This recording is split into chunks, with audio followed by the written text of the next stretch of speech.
Duha ng mga damit mula sa mga lesap, sa mga dinukot mo. Pero hindi nasasapat yung panahon at yung recurso rin. Kaya nanawagan tayo na sa lahat ng nakikisa para ilitaw ang lahat ng dinukot, magbigay ng damit dahil gagamitin ito sa isang installation na help. So binuo natin 1,908 na mga damit. Kalaksan dyan ay donasyon mula sa iba't ibang mga tao na nakikiisa para ilitaw ang lahat ng mga winala at andyan din ang mga damit ng mismong kamag-anak, kapamilya at ilang mga damit ng mismong mga dinukot.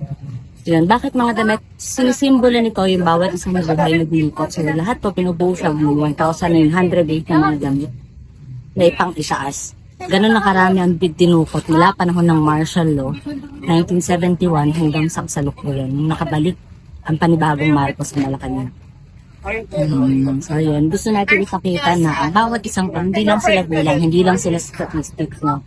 Bawat isang kapamilya sila, nanay sila, tatay, anak, no? Kaibigan, kapamilya, kasama, katrabaho, kukur, at iba paano, bahagi sila ng mga komunidad. Hindi pwedeng dinudukot at nawawala lang ng mga tao. Diba? Pinakamalupit na paglabag sa karapatang pantao yung sapilitang pagkawala. Dahil hindi matatahimik ang pamilya eh. Hindi nila alam kung ano ba. Dahil walang bakal. Diba? Hindi natin alam. Wala tayong punto.